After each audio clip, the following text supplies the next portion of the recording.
And welcome back to another episode of Philadelphia Eagles Talk with Geoff and Matt as we preview the huge game this weekend between the Eagles and 49ers at the Link.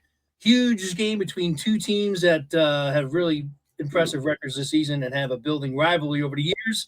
That is kind of started a couple years ago when we kicked their ass in the playoffs and sent them home early, and then they came back during the regular season. You remember that season when we were on our down slope? They're the ones that started it by beating us like 44-10 or something like that. So, these two teams have got a building rivalry and a lot of talent on the field. And before I really dig into it, make sure you like and subscribe and all that fun stuff as we dive a little bit into this playoff preview game between the Eagles and 49ers. Second piece of this show, big show today. We're going to get into the overall playoffs and bring on a friend of the program, Nick. He's going to not only talk about his Texans, who have had an impressive season, but also just take a look and talk about the rest of the NFL and the playoffs, as well as some of the coach firings and so forth. So we'll get into that. So without any further ado, huge game this weekend. Can we trust this Eagles offense? We know we're pretty comfortable. We know the defense is going to show up because they have all season. What is going to be of this offense? Hurts always seems to, to bring his game to the next level in the playoffs. So you can almost count on that as well. But again, this offense has not shown any consistency the whole season. That's kind of what my opening thoughts are. Matt, I'll give you the floor. What are your opening thoughts on this Eagles-49ers matchup? Well, even though the Niners are banged up, I totally expect that they'll show up and be ready to play. Can we get 60 minutes out of the Eagles offense? I don't know. The defense has proven that they can. Going to be a blustery, windy, chilly, cold, sloppy, kind of moist air type of day type thing. So the weather probably favors Philadelphia, but ultimately I think it's going to come down to who can run the ball. Does McCaffrey get off or does Barkley go off? And that'll be a key, I think. So we'll see. I think it's the playoffs. Like you said, Hurts turns into Superman often this time of year. So let's see what he's got up his sleeve. Yeah, so we'll get into the injuries. Want to run them down because there's quite a bit on both sides, more on the 49ers in terms of key players. They're kind of really beaten up, especially on defense. So for the 49ers, really quick, McCaffrey did not practice today. Of course, tomorrow's really an important day in terms of injuries as far as if they're planning on playing this weekend. But obviously, we're shooting this prior to Friday, so keep that in mind. But McCaffrey was kept out today just for rest. No big deal. Pearsall, their deep threat wide receiver, who's been banged up, missed the last few games. He's very questionable for this game. Knee, ankle issue. He also did not practice today. Keon White, one of their defensive ends, did not practice with a groin issue. Here's the big one. Offensive tackle Trent Williams, who had a hamstring issue, missed last week, and you saw that they didn't do anything offensively.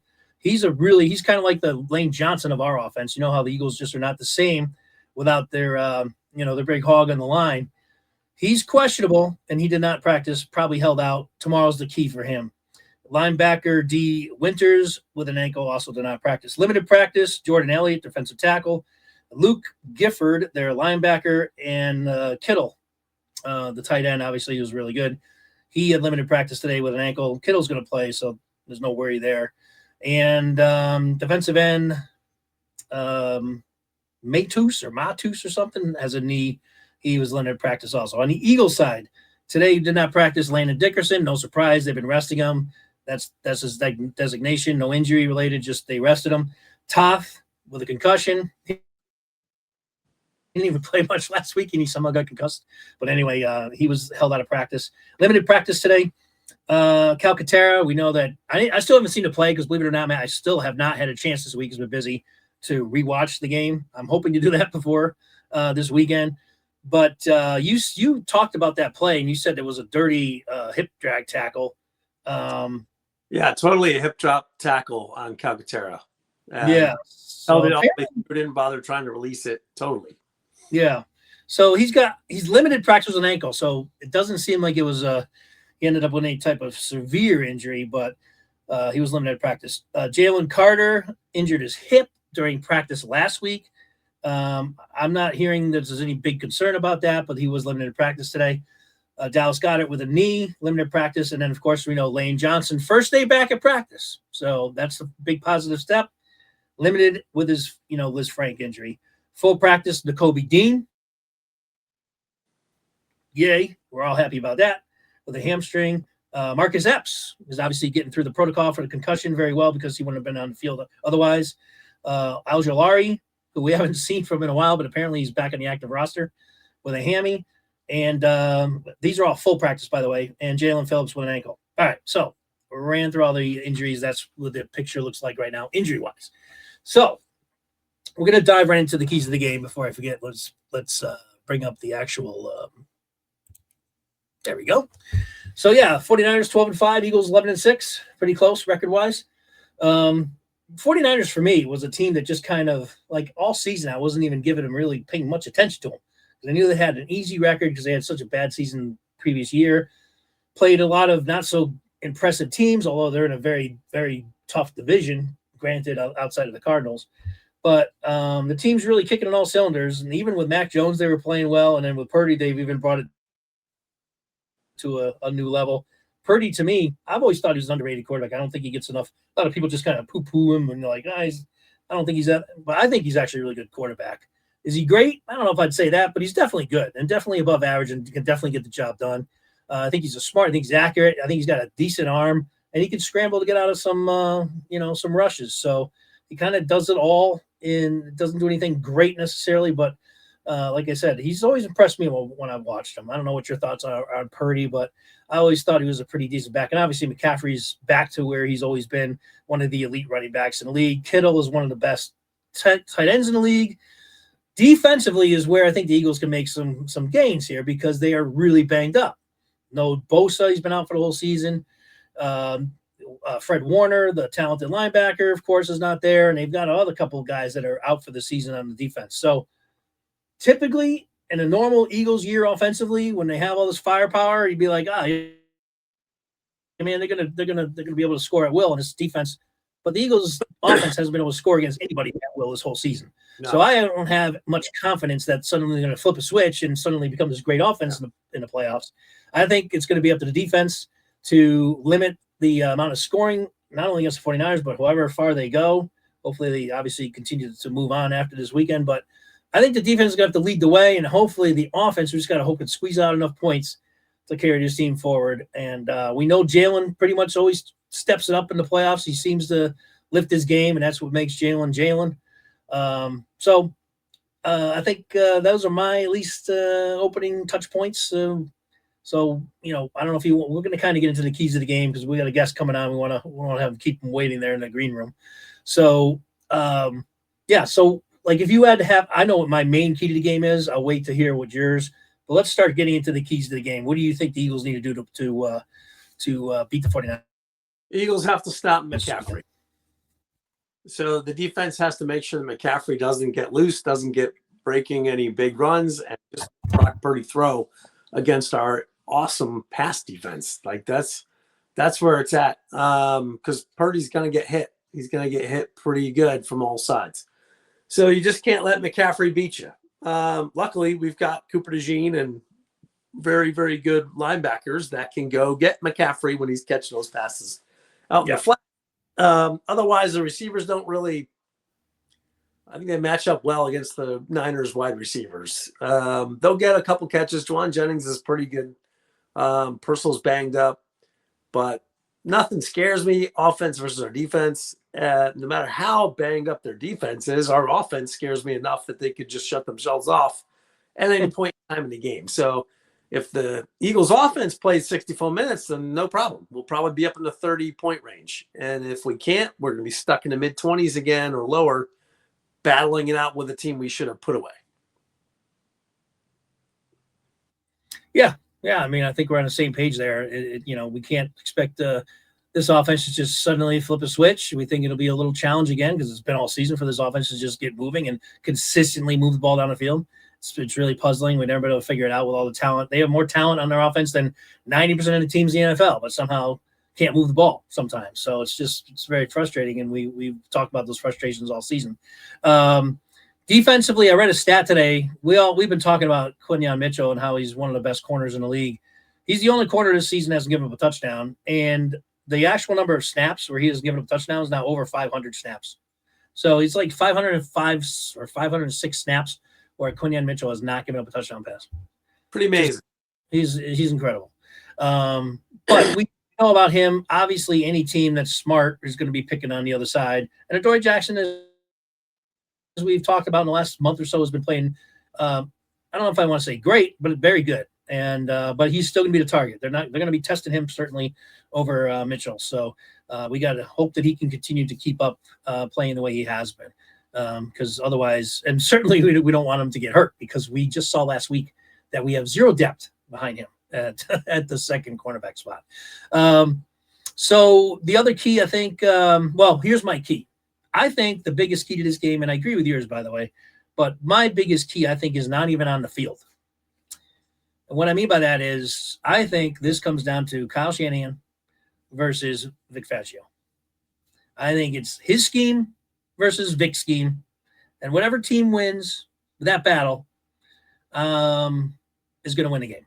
That's, to me, what it's going to come down to. Obviously, the players got to execute on the field, but I really think it's going to be kind of like a chess match between those two, figuring each other out. They're going to have game plans coming in, and they have to adjust to whatever each one is doing.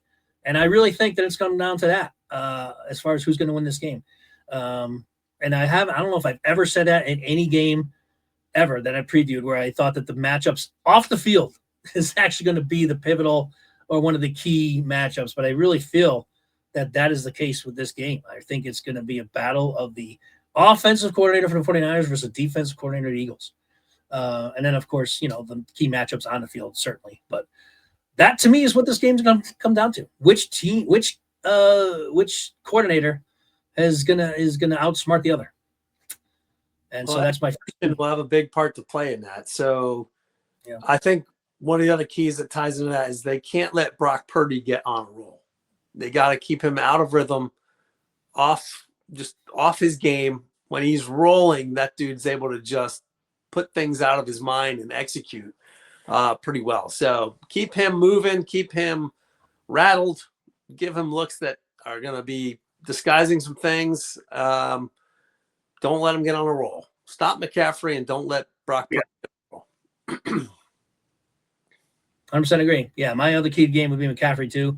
He's touched the ball over, I think, close to 400 times this season, which is typical McCaffrey. But the fact that he's been able to stay healthy all year, I think, is the key. And that's a lot of touches, though. And, they're giving him rest because he needs it for sure. I do like the Eagles matchup against McCaffrey, though. You talked about it earlier. They have fast linebackers. They got guys like Cooper, like Bond, N'Kobe that can cover him. I'm not worried. I'm less worried about McCaffrey than I am Kittle, because there's only one Cooper DeJean, and you can't cover both of them. So who's going to be the one that's going to be covering Kittle? If it's Cooper on him, then who's covering, McCaffrey, and vice versa. If they do use Cooper in coverage when McCaffrey comes out, then who's covering Kittle? That'll be interesting to see how that plays out. But I think the Eagles have that matchup better than most teams in the league, outside of a guy who's going to be on here shortly talking about his defense, because the Texans have one hell of a defense also. But I think the Eagles have one of the better defenses that can do a better job in containing both of those guys. So we'll see, because if, like you said, man, if either one of them have big games, that's going to be that's not a good sign for the Eagles. But I think the Eagles going to get some pressure on too. Trent Williams, even if he does play, if his hamstring is still touchy and he's not playing at 100%, well, the way the Eagles have been getting after the quarterback in recent games, that could be a problem.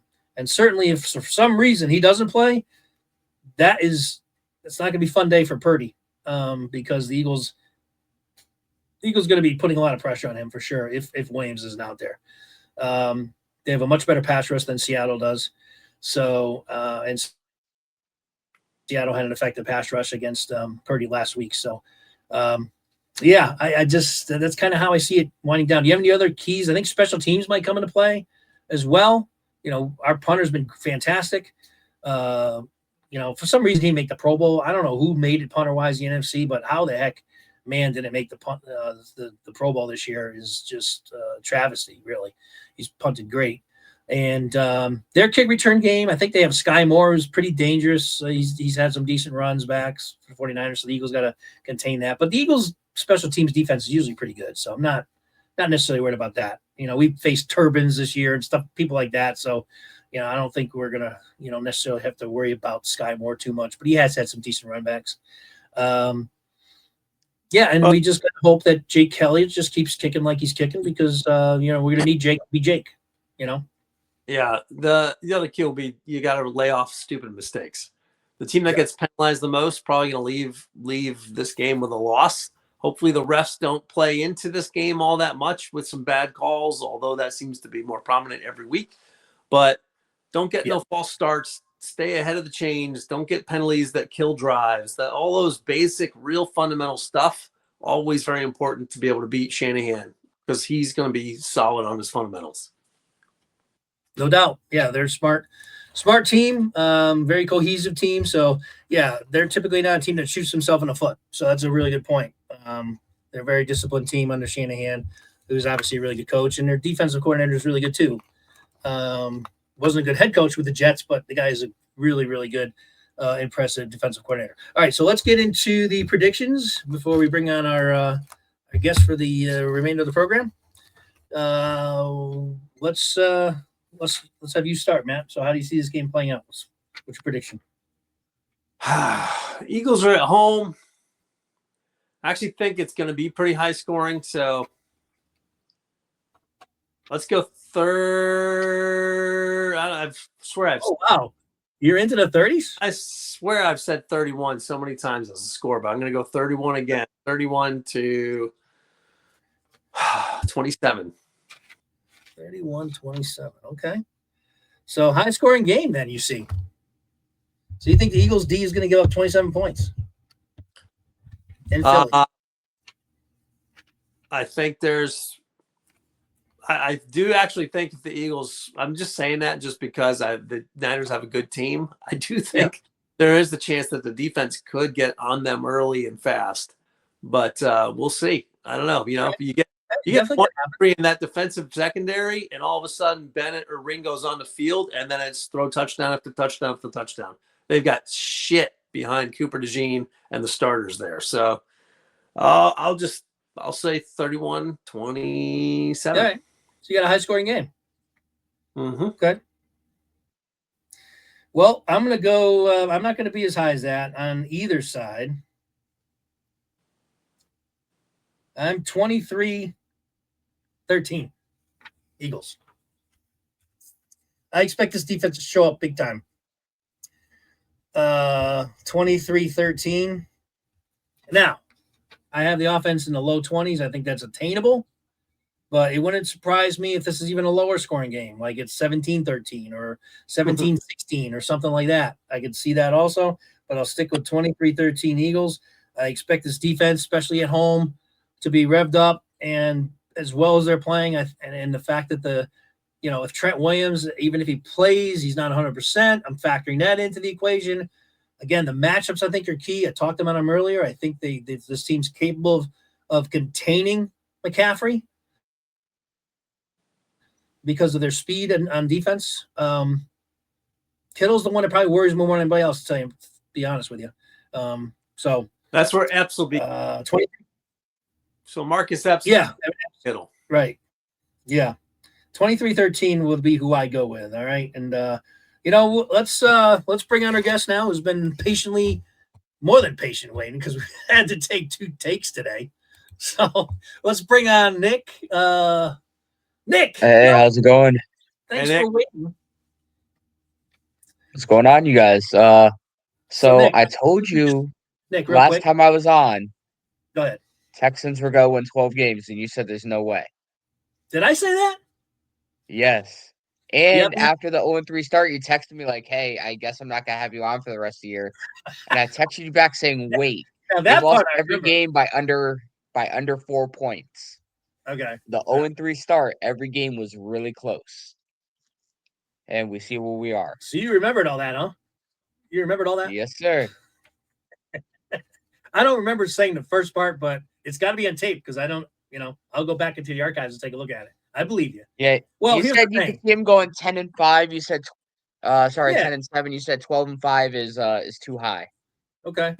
Well, I clearly was wrong about that. But and congratulations to your Texans because they've had a great season. You can ask Matt and I don't know how much you've watched any of the podcasts, our podcast this throughout the season, but every time I've talked about the Texans, I said that defense is legit and they are going to be a problem for any team in the playoffs. I said that numerous times. So if you didn't hear that part, I am definitely on record saying that, and I was wrong about the 12-5 record. So congrats. It was a good season, really good season. Yeah, I wish our offense was a little bit better, but yes, We can relate to that. our defense is one of the best I think we've seen since the 2000 Ravens. They really are. I think they're even better than the 2014 Seahawks. Like right now, they're like, oh, they started allowing a whole bunch of points. The last two games, we rested starters because we knew we weren't winning the division. Like the 30 points that we let up to the Colts. Yep. No starters played on the defense after the first quarter. They took everyone out. Right. So, Well, I mean, if not, we would have been number one in defense. Technically, I guess the Seahawks, I think, finished by like 0.1 point per game because of how much we let up. But our defense is legit. Just like you guys have two really good corners. No offense, I think we have the best two corners in the game. the best two, Derek probably. Stingley Yeah. Jr. is shut down, and then Kamari Lassiter, no one is talking about him. He is Yeah. actually, by PFF rating, the best corner in the game. He has the most tackles out of any corner. He has the most breakups out of any corner. He has the most pressures out of any corner. He has 4 interceptions. He has 13 pass breakups. The dude is a beast. It's just everyone is throwing at him because they're avoiding Derek Stingley Jr. And at this point, you need to avoid both of them. You need to go after our safety, who's Jalen Petrie, who's also amazing. Yeah. And you got to Yeah. do that before the pass rush gets you. Right. Because You got to that's rush. good too. So those two things are in. Yeah. Yeah, Yeah, we're not I mean, gonna- Swarm. not D'Amico gonna- Ryans, as soon as he came in, right away Swarm. The same mentality that he had as a Texan, same that he had as an Eagle when he played for you guys. Yep. His whole thing is Swarm. You got to make sure everyone's going to the ball. And if you watch any play for the Texans, you'll see anyone who has the ball. You'll see 4 or 5 Texans going to get the ball. Oh yeah, I've noticed that they swarm to the ball. Very good tackling team. Very good pressure. Just they're like I said, they're one of the best defenses in the league. There's no question. And we're not going to debate with you at all that you don't have 2 better corners than us. We may debate on who's the better corner between Quinyon and Stingley or let's say Lassiter. But in terms of 2 corners, yeah, you got us in that for sure. We got 1 great corner and 1 adequate to maybe above average corner, and that's debatable itself. So I would say adequate corner and a Pro Bowler. So yeah. We have Cooper though. We kind of count him in our secondary also though. Cooper DeJean. So we have 2 Pro Bowlers back there. Yeah. So if you want to talk punter, by the way, Tress Way is the linebacker, right? Was the is he a linebacker or safety? What position? Tress Way, he was the punter. I'm saying he's a punter? You know how you said that your punter should have made the Pro Bowl? It was Tress Way who had a better season, although your punter probably actually had the second best season out of everyone. Unfortunately, both were in the NFC. What team's Tress Way on? Commanders. Okay. He had I was going to guess Washington. All right. Well, I guess if that guy had a season. So, and by the way, speaking of record breaking, how about no one talking about our Houston Texans kicker breaking the NFL record and missing 3 games while breaking it? Fairbairn?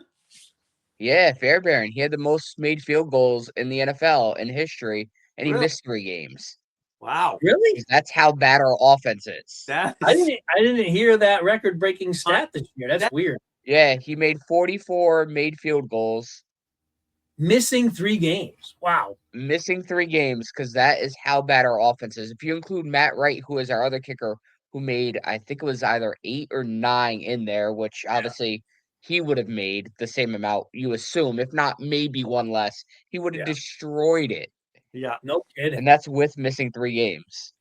Well, the offense, though, does seem to have come a little bit more alive before they rested starters. CJ started stuff a little bit together. Well, plus, they were without Stroud a lot of season, weren't they? Didn't Stroud miss several games? Didn't Stroud miss 3 games, and that's actually where the winning streak started. The winning streak started with Davis Mills. He kept the season afloat. Okay. And to be honest, the game where he went down, Davis Mills came in, and Denver had to win on a last second field goal, like a 48-yarder against us. So we almost beat Denver too. And then if we would have beat Denver, it would have been us with the 2 seed. And Denver would So, have had the 3, and Jacksonville would have been the 5. okay, so that was one. I was going to ask you who your losses were against. So one of them was Denver in that close game. Who else did you lose to? So we've lost 5 games total, as you know. All of them are playoff teams except for one, and one of them could have been a playoff team. The only one that we lost that wasn't a playoff team was Tampa Bay. And the only reason why Tampa Bay isn't a playoff team is because Atlanta decided to come back and become an 8-9 team. Yeah. The other losses were the Rams Yeah. by 5, the Well, they're very Seahawks good. by 4, Yeah.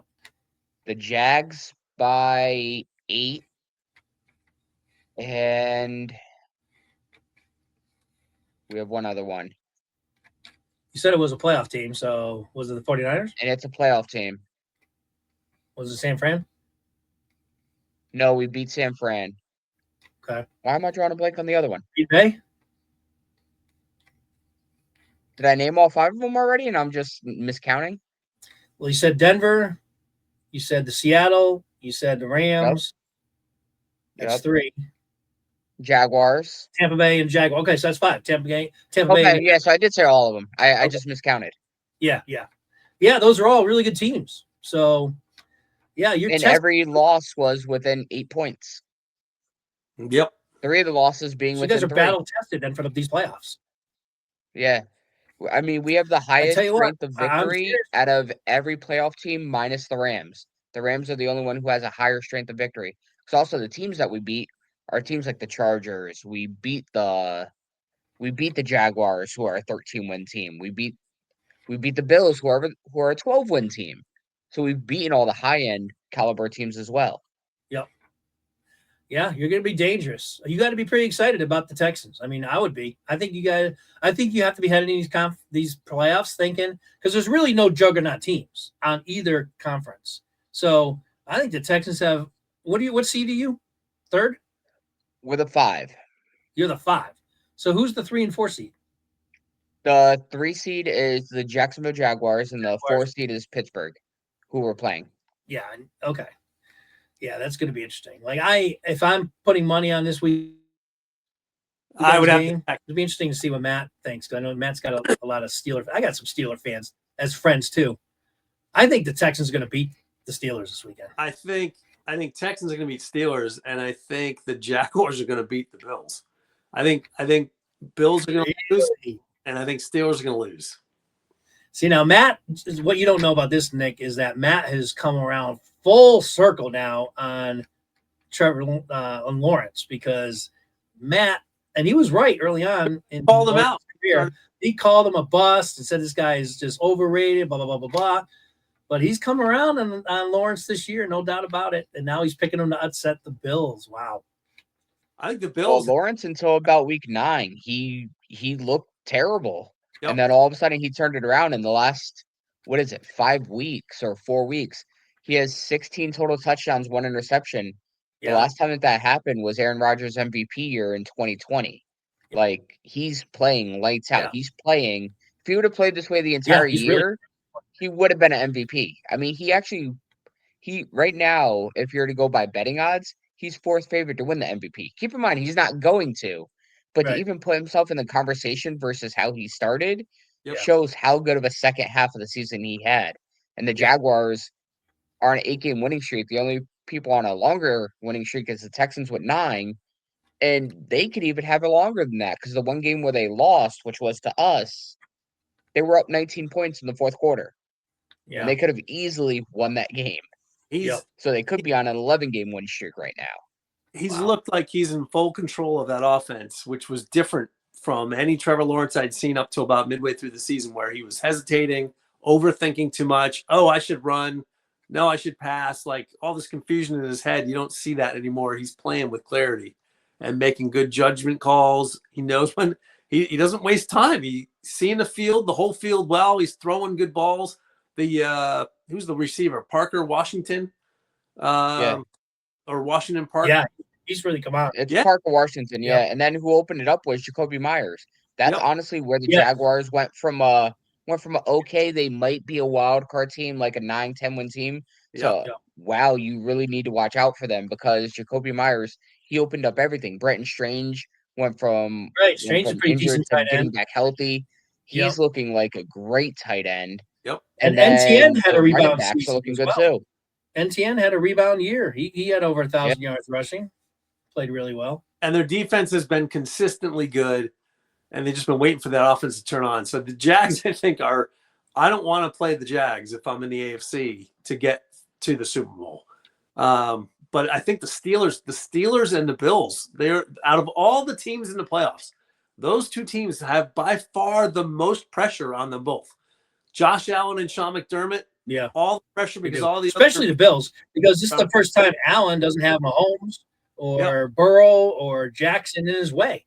So I think there's a ton of pressure, to your point, Matt, on and everyone's waiting for Tomlin to get fired if they lose. So they got to win. And he brought in Rodgers to help save his job. So there's tons of pressure on the Steelers. And I would not want to go in against that Steelers defense or the Texans defense, knowing that Metcalf missed 2 weeks of playing football. And yeah, they'll get him back. But man, he's an easily frustrated cat. And the Texans have no problem frustrating offenses.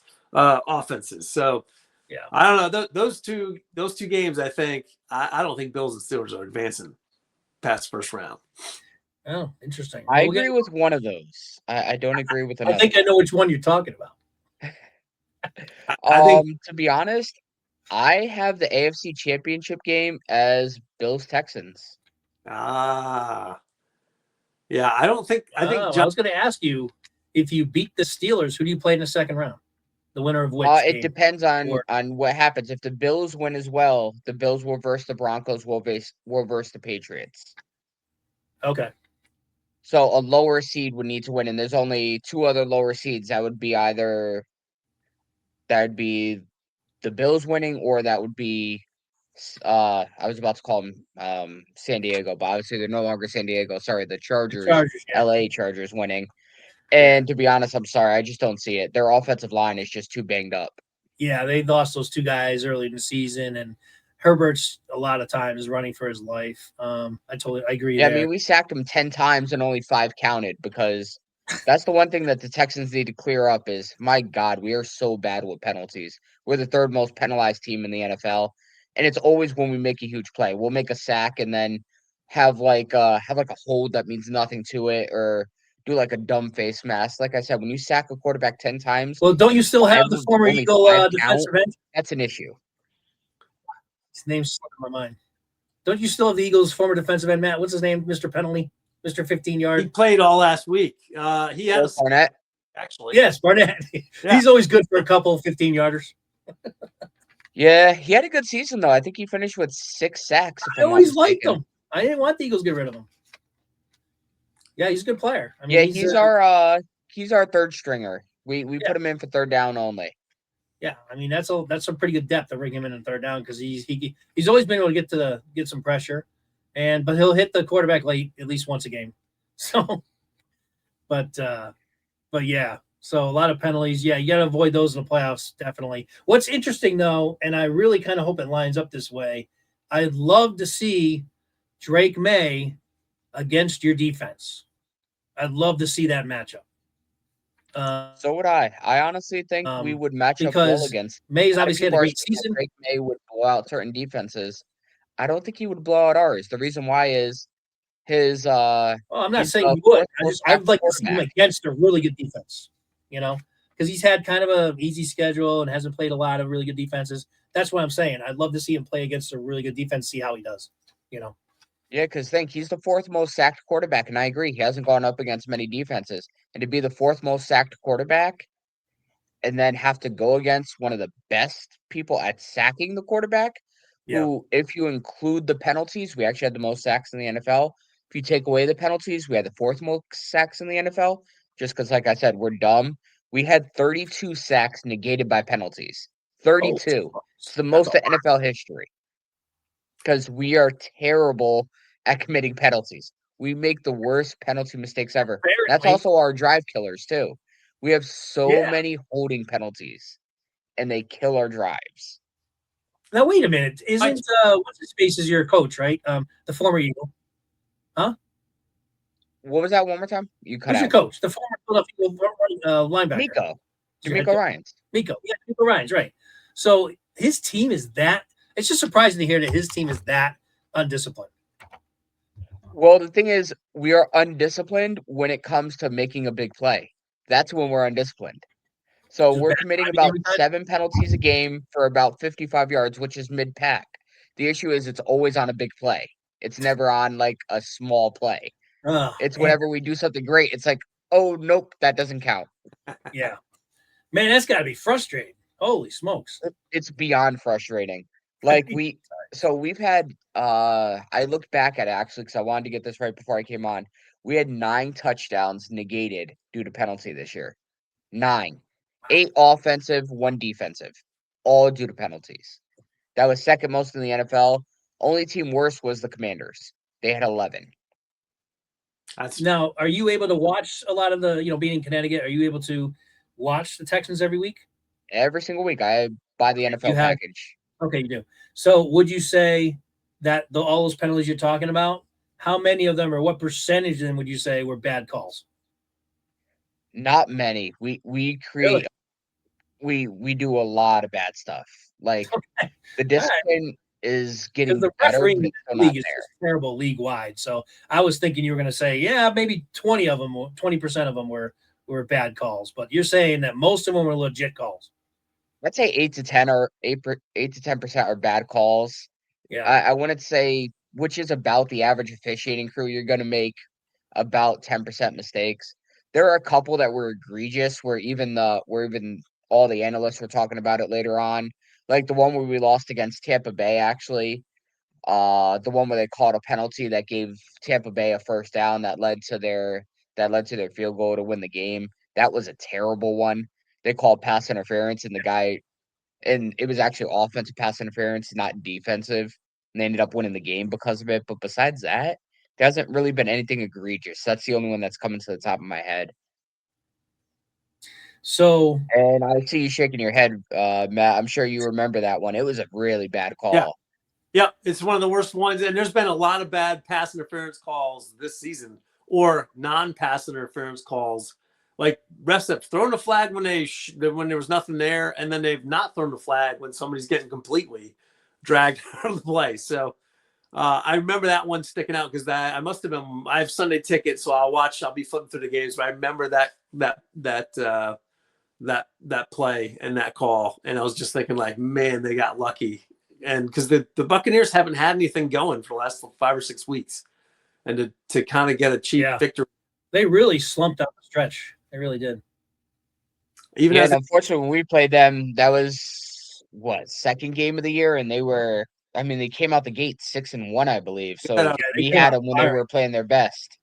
Yeah, they did come out. Honestly, Baker's injured. He just wouldn't admit it. He was 100% injured.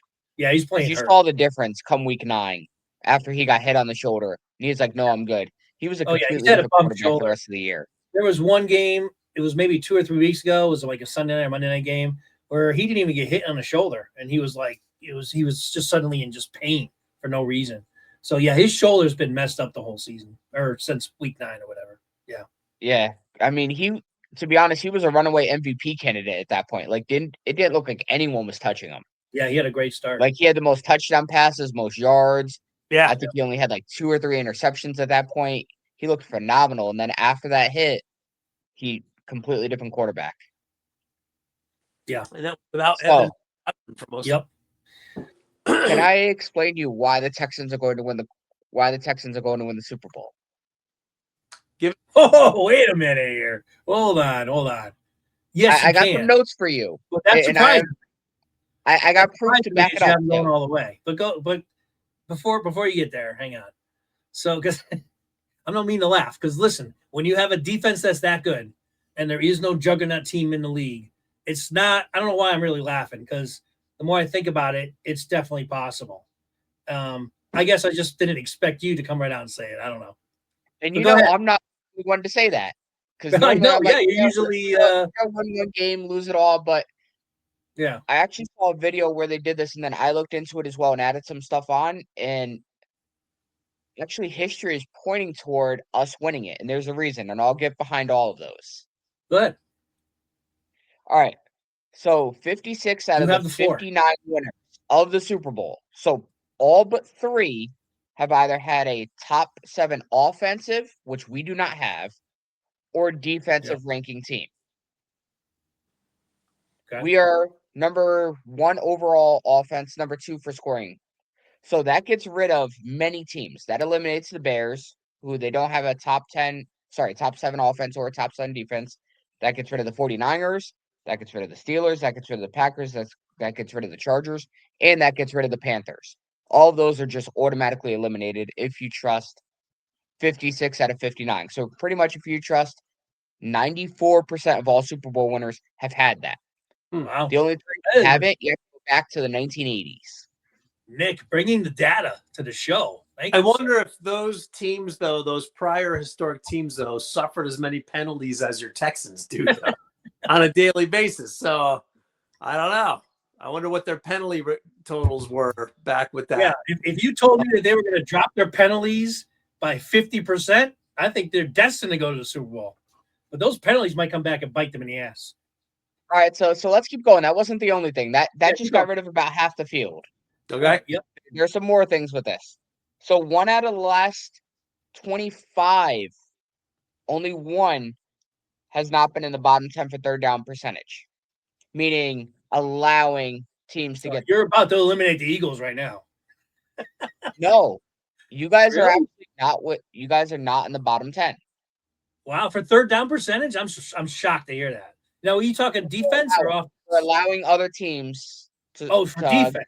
Okay, all right, defense. that makes sense. Not all defense. Okay. This Gotcha. eliminates the Bills. The Bills are the 4th worst. Okay. Yep. All right, so now let's look at positive sack differential. Obviously, you need to be able to get after the quarterback versus your quarterback getting hit. 21 out of the last 23 have been positive sack differential, meaning your team has sacked the quarterback more than your quarterback being sacked. This eliminates 2 teams. The Patriots are minus 13 because of how often, like I said, Drake may get sacked. He gets sacked all the time. And the Jaguars are minus 9. So they're gone. Our Eagles are still alive, though, baby. Defending champs. Eagles are still alive. Now, 1 of the last 25 Super Bowl champions have not been in the bottom 5 for field goal percentage. Oh, here we go. Eagles are gone. Jake has had one off season here. Go ahead. Eagles are gone because they are in the bottom 5. They're actually the 2nd worst in field goal percentage. The only team that's worse is the Rams. Okay. Interesting. And all the dictators are applauding in the background. I can hear it. And last stat, 2 out of the last 41 Super Bowl champions were not in the bottom 5 in giveaways or takeaways. This eliminates the Broncos and the Seahawks. Okay. Seahawks are the number 1 team in giveaways. Broncos are not high in giveaways, but they're the 27th worst. 28th worst in takeaways. They don't take the ball away. They don't give it away, but they also don't take it away. Stat because the Broncos have a really good defense. Yeah, they just don't take the ball away, though. They don't cause turnovers. Right.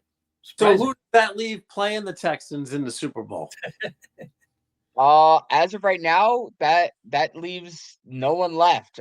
If you were to trust that, that would be Broncos Texans in the AFC Championship game, and then either Eagles or Rams versus Seahawks. So what you're saying is Eagles Texans, and Jake Elliott's going to miss a game-winning field goal. Well, it has Seahawks. It looks like making it to the Super Bowl if you trust that, but it has you guys losing in the NFC Championship game. Interesting stats. Huh. Good stuff. Good stuff there, Nick. Bringing some data and all research. Good job. It is interesting, and let's see how that all plays out. Yeah, that's a lot of interesting things you put out there. Yeah, interesting. So if Jake kicks well, the Eagles going to Super Bowl. That's basically what you just said. Yes, I mean, I can see that. My issue is with you guys is the 49ers. That's the hardest game I think you guys are going to face until the Really? NFC Championship game. Because you guys Okay. aren't going to face the Rams next. It's just not possible. No matter what, you're not facing the Rams next. You would face them if you make the NFC Championship game. You will not play the Rams next. It just Well, won't hang on. happen. If the Packers beat the Bears, doesn't the number 1 seed Seattle play the Packers because they're the next lowest seed, and then we would play the Rams, right? If they won, You think the Packers are going to beat the Bears, though? I'm just saying if. I think if they did. good chance that game could go either way. Yes. If that's the case, then yes, you guys would play in the divisional round. I think the Yeah. Rams are going to be your guys' hardest people to get by. That's what I really think. do. I think the Rams are going to be the toughest team for the Eagles. I've said that all season. I think the Rams are going to be the toughest team for anybody in the NFC, including the Seahawks. I agree. I agree also. I have the Rams going to the Super. That's my team. I thought, well, not my team. Clearly not my team. But that is what I said all along. I think the Rams are the best team in the league this season. And I had us playing the Rams in the Super Bowl. So Interesting. 5 versus 5 seed, actually. It would be the first time in NFL history that ever happened. A 5 seed has never played a 5 seed Wow. in the Super That Bowl. would be interesting. Yeah, 5 versus 5. So you don't see like the number 1. Let's talk about the number 1 seed. So we have Seattle, and the number 1 seed in the AFC is who? Denver. Who's Denver. the number 1 AFC team? It is Denver. So who's knocking off Denver and who's knocking off Seattle? You have Rams, obviously, right? So you have the Rams beating Seattle. Who's beating Denver? If it goes my way, it would be Buffalo. Okay. So you have Buffalo advancing out of the first round, and then they would play, because they're the lower seed. They would be playing Denver in the next round. Correct, and then we would be playing New England. Okay. Because I have New England beating LA. And then it's you versus Denver, and you have the upset over No, Denver. us versus Buffalo. I'm sorry, Buffalo. That's what I meant. Yeah. Because Buffalo will And then I probably have us beating Buffalo because to be honest, they could definitely beat us. The issue is, one, it's going to be at Houston. It's not going to be at Buffalo because we're the higher seed. And that's then huge. The other issue is big. We have Buffalo's number. We have Josh Allen's number. He has only beaten us once. We have eliminated Josh Allen from the playoffs. Well, I think you said the key right there. You don't have to go. Yeah, I think the key right there is that you, being a dome team, don't have to go to Buffalo, where who knows what the weather's going to be like, the end of January. That's huge for you guys. 3 feet of snow at that point. Exactly. To have that game at home is going to be huge. Yeah. Yeah, I mean, I don't know why I laughed, honestly. Maybe it's just because of the way you said it. Because I think the Texans, and I've said it, their defense is certainly legit, and they're almost like the Eagles in terms of their offense. Yeah, their offense. If Stroud can get going, obviously you have Nico Collins is one of the greatest. He's one of the better wide receiver weapons in the league. You have who's the Higgins, right? Has come on kind of too. Your Higgins, yeah. He looks good. And Hutch, the one who I told you that you need to look out for. Like, you remember when you're like, oh, who's your wide receiver 3? Who's the one that you think can make a difference? And I'm like, Xavier Hutchinson. I said it right away last time we talked. Yeah, you did. And you're like, I never heard of him. Now I'm like, he is one of those weird things where he's going to be doing the jet sweeps. He's going to be getting all the weird passes, and he's done that all year. He's had the most receptions that he's ever had. He has more yards this year than what he had his entire career. He has more rushing yards this year added than his entire career. And that's adding him cumulatively. Like this year, more than the previous 2 years combined. So let me ask you this, because this is probably going to happen, if not once, maybe twice, depending how far they go in the playoffs. How much trust do you have in Stroud? You guys are down 4 points. You get the ball with 2-3 minutes left in the game. You need a game-winning drive. How much trust and confidence you have that Stroud can get it done? If he is not throwing outside the numbers, 100% trust. He is the most accurate quarterback in the NFL inside the numbers. Outside the numbers, he is the 29th most inaccurate quarterback. and the worst for a rating. Inside, he actually is the number 1 quarterback. Now, don't you think any really good defensive coordinator is going to recognize that and force him to throw outside? And that's where the issue is going to come. You would assume that that's going to happen, and that's what's happened almost all season, and that's where we've been seeing the downfalls. And what also doesn't help is unfortunately, we really have one wide receiver. We have some others coming on, but Tank Dell, I was hoping to be back for the playoffs. He's still not back. We don't Does he have a have chance a to come great back, run or game. does Dell have a chance to come back? Because I know he's been out all season, or is he They were done? hoping he was going to be back for the divisional round. They shut him down for the rest of the year, just in case. Okay. Also, Yeah. we thought Joe Mixon was only going to be 4 weeks last time we had talked. Joe Mixon, they shut down for the rest of the season. Yeah, Mixon. I ended up drafting him in fantasy. I couldn't use him the whole season. Yeah, I mean, I told you, I'm like, oh, that rookie I think is going to be good. I couldn't remember his name at the time, but obviously we know it's Woody Marks at this point. Yeah. Quavius Marks, who Yeah, he hasn't played- looked bad. Jawar Jordan's looking pretty good. A guy who was on our practice squad, and then his first game up, he had 100 yards. British Brooks is looking okay. Nick Chubb actually had a Yeah. decent season. So, but our running game in Yeah, general, they we need just to actually run the ball. like I like Chubb. I wonder if they would use him more in the playoffs because he's a veteran. He doesn't fumble much. He's just use that veteran leadership. To me, Chubb can still play, but they didn't really use him much. I know Marks came on, kind of overtook the but they don't use him at all. In fact, I think he was deactivated last game, wasn't he? Yeah, I watched a lot It of was for Chubb rest. running this year. He doesn't have it anymore. No. Nope. Well, he has 4.4 yards per carry. He does, but he doesn't have that elusive shake and bake to break a tackle and go. Like he reminds me of like O.J. Anderson or Otis Anderson from the Giants. Like, sure, he's gonna get you 4 yards per carry, and that's it. Well, I can give it to him inside the 5. So he's becoming more of like a third down back, is what it is. He's going to be the ones that's going to get you the tough yards. Yeah. And he's actually learning how to catch. I'm Yeah, not it's sure too if you bad with realize Chubb. that. I like him. He's class act. The Chubb has had those 2 major knee injuries, and I guess it's caught up to him. Yeah, it definitely caught up to him. He is not the same. Like, he's not the Browns running back anymore. He is not that at all. But Yep. he's a good third down back. Honestly, I could see him being a good third down back. His issue is, and he's getting better at it, is learning how to catch. I think he had the most receptions this year out of any year, minus what was it, 2019, when he had that breakout like 1,500-yard year.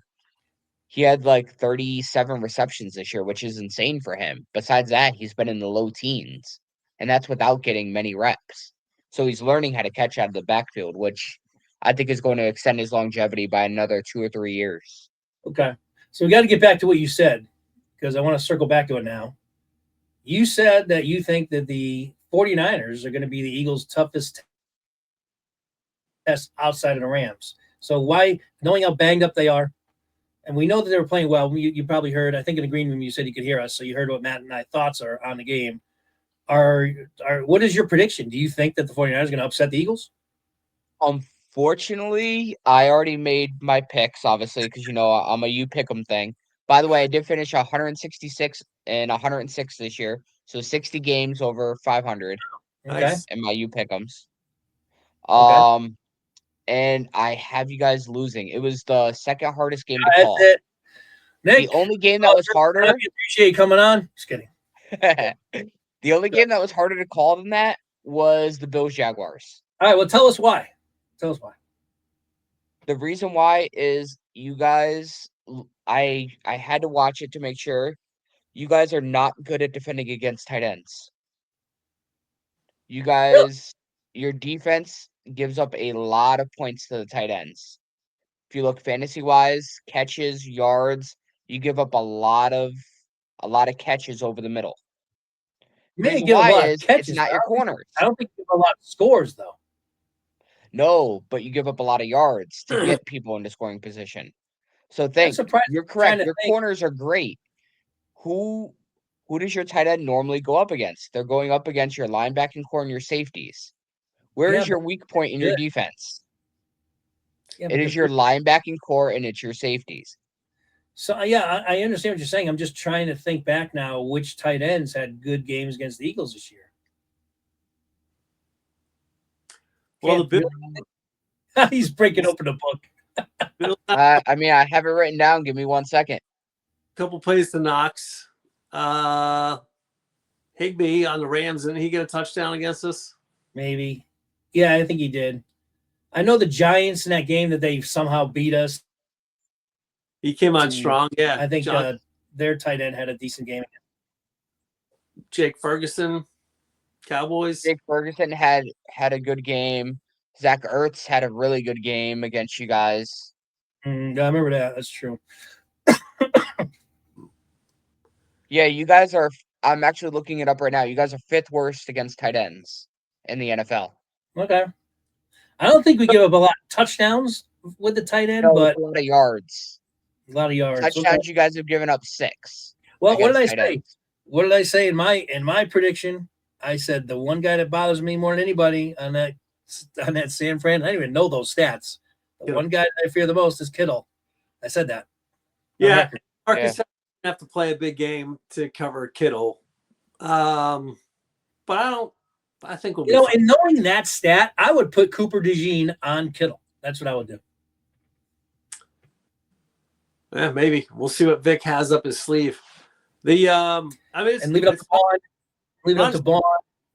If the Eagles do lose to the Niners, though, you know it's going to have to be from Purdy to Kittle. Like, oh yeah, exactly. I said that. Catching passes and Kittle catching passes because the receivers will be shut. Yeah. All right. So the what only do you other have receiver that I think might make some noise is Kendrick Bourne. He hasn't been being used too often right now, but we saw what Mac Jones did with him. And if you guys shut down Ricky Pearsall, which I expect you to shut down, if you shut down Christian McCaffrey, easier said than done, but I could possibly see it happening. If you guys shut down Juwan Jennings, pretty easy because he's their number 1 receiver. And to be honest, he's not a great 1 receiver. He's a great number 2 or slot receiver. It's not a great 1 receiver. Yeah, if Mitchell's matched up against him, he's not going to do anything. Yeah, and that's what I'm saying. But Kendrick Bourne, if they actually get him going, if you guys shut down the other wide receivers, I could see him getting going because he still has it in him. He's a great wide receiver too, who's utilized as like a 3 or a 4. And we saw what happened when Mac Jones was throwing to him. He had his best games ever with Mac Jones throwing to him.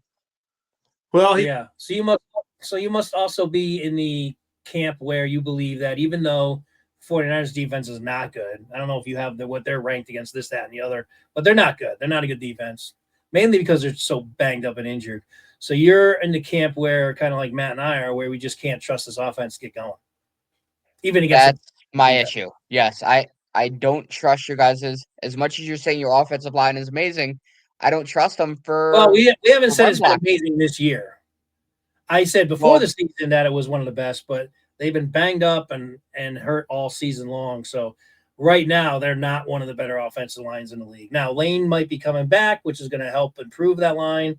But right now they're not even probably a top 10 offensive line in the NFL. If Cam Jurgens can limit his missed blocks to 5 or less this game, we might have a chance. You're correct. You guys are actually the 18th best offensive line this year. Yeah, I mean, I knew I said they weren't even in the top 10. So all right, well, we got Eagles Niners covered. Well, what's his prediction? Like you said that the 49ers are going to win.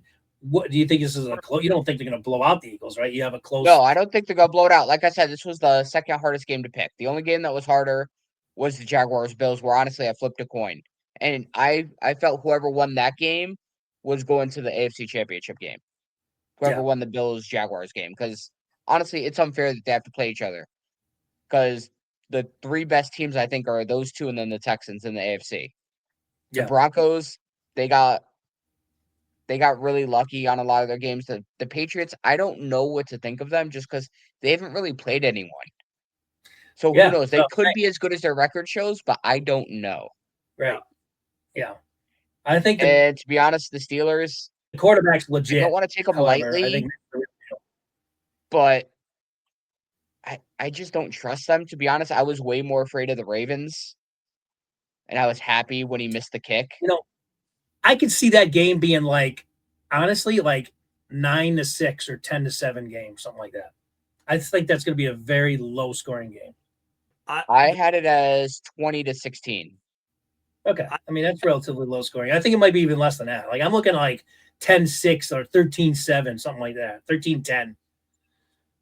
I think the and then for you guys, I had you guys losing 31-27. Yeah, so Matt, you have a shootout like Matt does. Yeah. Well, yeah, the Eagles. I think the Texans are going to rip right through the Steelers. I think Aaron Rodgers is going to be running for his life the whole game, and he's going to try to be a hero, and he's going to throw a couple picks. One of them might come back for a touchdown. Oh yeah, I could see that, but I also don't see the Texans offense running through the Steelers defense. The Steelers defense is playing pretty well lately. Yeah. And they're at home. Steelers defense is number 5 overall. Like they have one of the best That's what I mean. defenses. Yeah, that's why I was thinking it's gonna be a low. That's why I have it as a low scoring game. Yeah. I don't know who's gonna win. I think the Texans will win. Actually, it said the Texans will win, but I think it's like 13. It might be 13-10 or 10-7 or 10-9 or something like that. 13-9. Like I kind of see that type of a game. I don't know. Geoff, who do you have moving past, Bills or Jaguars? Oh man, that's a tough one. I'm going to be rooting for the Jaguars, I think, but I think the Bills will beat them somehow. Okay, so I'm the outlier there with the Jags. I have so much confidence in the Jaguars winning this game. It's crazy. Yeah. Yeah, Packers and Bears. Well, let me just say this. I wouldn't be surprised if the Jaguars beat the Bills. So I wouldn't be it wouldn't be a shock factor to me, but I think the Bills will figure out how to win that game. So what's the next one? Packers and Bears. I think it's going to be a close game. I think the Bears are going to win, but I think it's going to be a close game. I agree. Bears home field advantage. Bears win. But anything can happen in the cold upper north, man. Like, I don't know. Packers and Bears are both cold weather teams, and that'll be a cold weather game up there. Yeah, and the Packers did have the Bears beaten when they last played them, and then there was that fluky play where the Bears ended up winning the game at the end. Nick, who do you see winning that game, Packers, Bears? I'm still waiting on the injury report. As of right now, I have the Bears winning, but it looks like a couple Packers may be back, so I might switch to the Packers. Right now, all depends on injury. So you think it's going to be a close one, too? I think it's going to be close, but the reason why I think it's going to be the Packers is it looks like Love is actually going to play because he's questionable. And if Malik Willis plays, absolutely not. But it looks like Jordan Love is going. Willis has played well every time he's come into the game. Haven't you thought? You haven't been impressed by Willis every time he's been in there? He's played well. He has. The issue is it's been more the running game that's making him look better. He hasn't been passing as much. They've been trying to run the ball, and that's where I think the key to victory comes is whether or not Josh Jacobs actually plays. Is he right now? They said it's a 50-50 chance that he plays. They rested all their players last week, so is he still a question mark? I haven't watched. Yes, he is still. They said it's. They said he's 50-50 whether or not he's going to play. Oh, really? Okay, yeah. If he doesn't play that game, then I definitely would think the Bears will win that game. I think, and that's why I said I'm waiting on the injury report. As of right now, it's the Bears. But if they say 100% he's playing, I'm going with the Packers. I think Love will play. Rams and Panthers. Anybody going with Panthers? I would like to see it just because the Panthers are 225-1 to win the Super Bowl. So to put $10 on it just to win $2,000 would be nice, but I don't even see him escaping the first round. It'd be a great story, it would help the Eagles, I think, but I think the Rams are going to roll that one. Yeah, but Carolina did beat the Rams this year, so you gotta factor that. It was a nasty game. I'm not sure if you watched it. It was pouring that game. Otherwise, yeah. No, I think the Rams will win that by at least 2 touchdowns, I think. Yeah. Yeah, it's 11.5 points right now is the spread. It's the biggest spread they said in 7 years for a home team. Okay. I think the Rams going to roll that game. I think we're all in agreement on that one. All right, so around the AFC, what do we got? Who the heck? We are talked. What's the third game? So we all have the Texans winning. Patriots, Chargers. I got the Patriots. I don't trust the Chargers O-line. Yeah. That game's in San Diego, right? Or no, it's in New England. I think New England. I think Drake May is going to pull it out. I think it'll be a close game. It might be a high-scoring game. This game might be in the 30s. I could see it go. Yeah, I don't even think it's going to be close. I think it's going to be a blowout because really. Yeah, I mean, their defense is really good, New England's defense. As much as no one gives them credit for it, they have a really good defense. But the Chargers have a decent defense, too. It's not elite, but it's not bad. True, but their offensive line is not good. Like I said, the Texans sacked him 10 times, only 5 counted. And New England has Vrabel, who is a great defensive head coach, Yeah. who's also getting after the quarterback a lot. Yeah, I think the Patriots will probably win. I don't know if I see a blowout. Maybe, something like 27-20, something like that. What's the line on them? I would bet they're maybe 4.5. 3.5. 4.5, yeah. Yeah, I would have guessed 4, and I don't bet, but I'm usually spot on with the spreads. But yeah, I would say Patriots handled them at home. That's Okay. 38-17. Wow. You have Drake May going nuts. Tell you what, if he does put Travion up, Henderson. oh, Travion. Yeah, he's good too. So you think they're going to run all over him? Yeah. Okay. I mean, we ran all over him and we can't run. Okay. So what's the other one? We got Denver and Well, that's it. Denver Denver's doesn't got play. oh, Denver's got the bye. Steelers, Texans, Bills, Jags, and Chargers. So did we hit them all? Now Yep. the Yeah, the we had Monday night. What do you guys think about freaking Monday night playoff game? I hate it, especially considering my team is the one I'm playing. not a fan of I it. gotta teach the next morning, and I teach.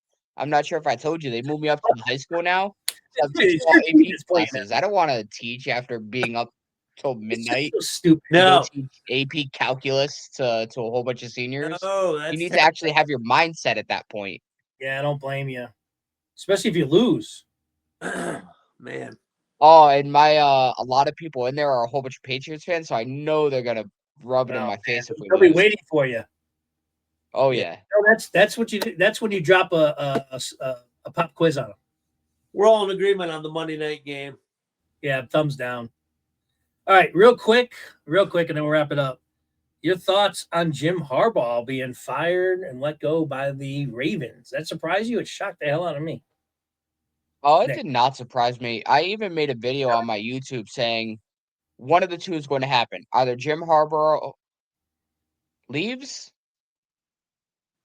Sorry, John Harbaugh, right? I'm John. saying Jim. John. Yep. Yeah, John Harbaugh. Anyways, sorry about that. it's Either John. John Harbaugh gets fired or Lamar Jackson gets traded. One I one knew of the that two wasn't had to gonna happen. No, the quarterback. I told Matt, I'm like, the quarterback always wins those. The coach is always going to lose.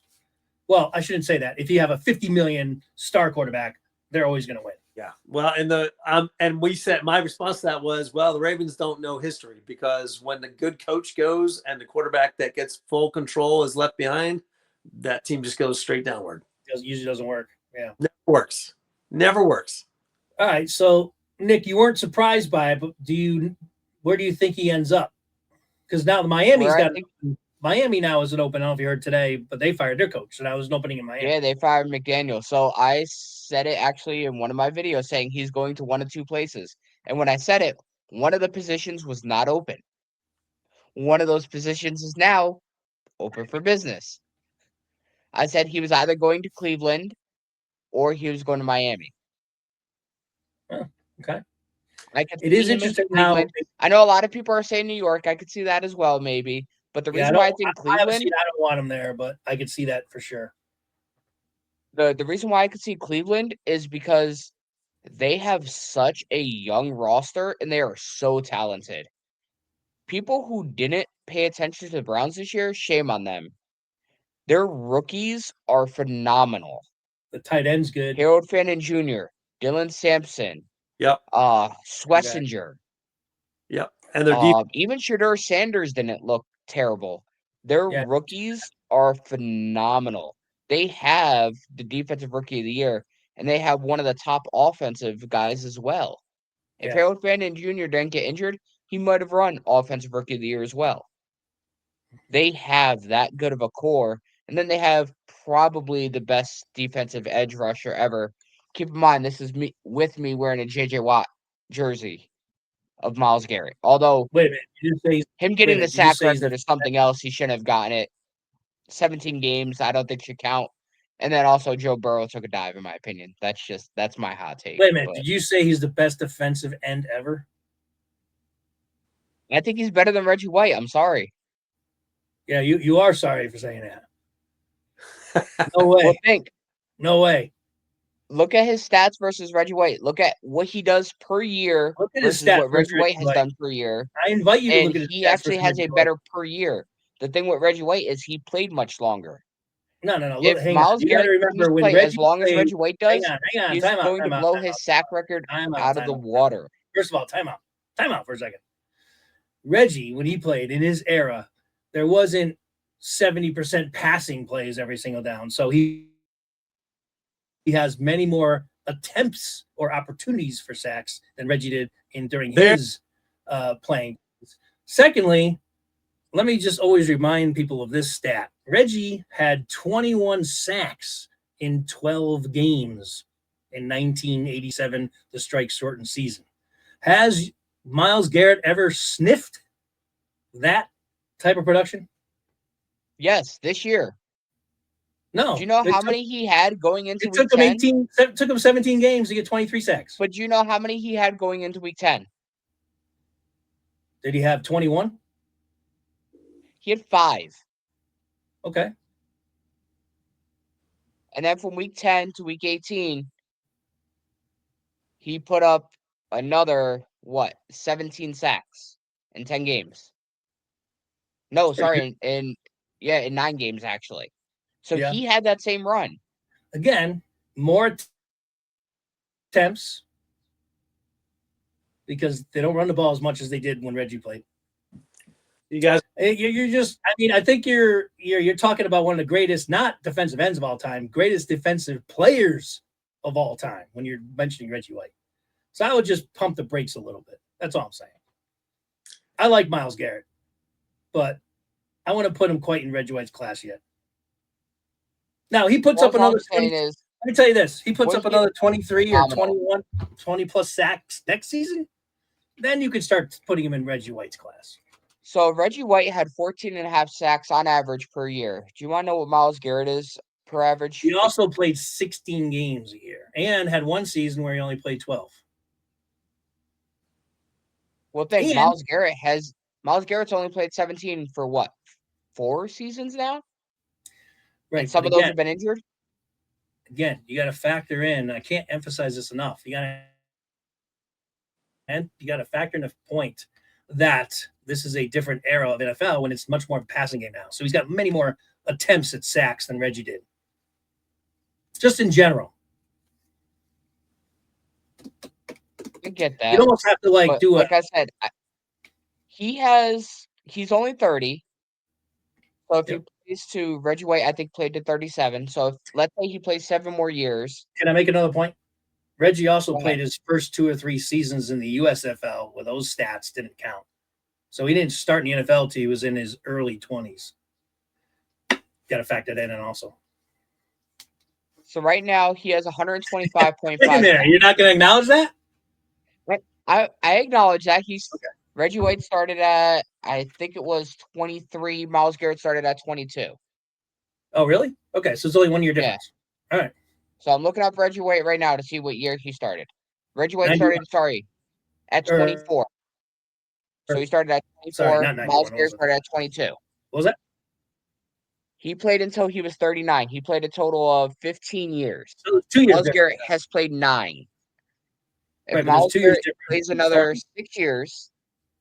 Right, but there's 2 years difference in their young starting time, though. 2 years difference. Yep, 2 years. Right. But so if Myles Garrett just plays the same amount of seasons, he is going to have 232 sacks versus 198. Yeah, he's not going to have that many sacks. He has 125.5 already. I know. He won't finish with 230 something sacks. He's 30 years old now. So like a good running back, those numbers start to come down significantly. Yeah. Well, this was his best season ever. You have to factor in that 2 of Reggie's youngest, when he's in his young prime seasons, his 2 years in the USFL didn't count in his NFL stats. So, by the way, when you almost safely bet, you said he averages 14 a season. So there's almost 30 Reggie sacks, White averaged, right? No, Reggie White averaged 14 a season. Myles Garrett averages 16 a season. Right, but he also plays more, and again, he also is rushing the passer more than Reggie did. you have to factor in the eras of football. They were a much more balanced 50-50 split run versus pass when Reggie played than the 75% passing in the league now. So Garrett has had many more rushing passing attempts than Reggie did throughout his career to this point. But also, That's if you think about it, with the teams that he played for, I'm not sure about Philly at that point. To be honest, I'm not too familiar with Philly in the early 90s. But when he played for Green Bay's offense was always on the field. Their defense was on the field too often. Honestly, I didn't watch Reggie as much when he was on Green Bay, so I wouldn't be able to validate that. I mean, some of his good seasons, Other than he was he also on at Green his Bay. worst. Some of his better seasons, actually. Yeah, I'm not saying he didn't have good years. I'm not saying he didn't have good years. Yeah, if you look at that with Myles Garrett and the Browns, though, the Browns defense is on the field like 45 minutes out of a 60-minute game. Yeah, that's true too. He's on the field all the time. Yeah, that's what I mean. He's had probably, number of pass rushing snaps. I'm sure he's far ahead of what Reggie was at the same amount of games. It's just probably not. But do you think the talent is there as much in the offensive lines back then as it is now? Because now offensive linemen get canned every 2 seconds if you're not good. Back then, they kept you for years. I mean, I'm not trying to slight Myles. I think he's great, but when you start throwing Reggie White's comparison at him, it's just you're going to get some pushback from any Eagle fan when you do that. But just even general general football fans that saw Reggie play. Well, my thing is, they're not going to put Myles in. Claim someone who half of his career was an Eagle and half was a Packer. Can you claim him as most of his career was an Eagle. He had like 8 or 9 years as an Eagle. What's that? What? What? Lost you there for a second. What'd you say about Reggie and Eagle? Well, what I said is, can you claim him as an Eagle, or is he just? He played a majority. Guy? He played more years with the Eagles than the Green Bay. I don't think so. No, he definitely split. I think it was an even split, wasn't it?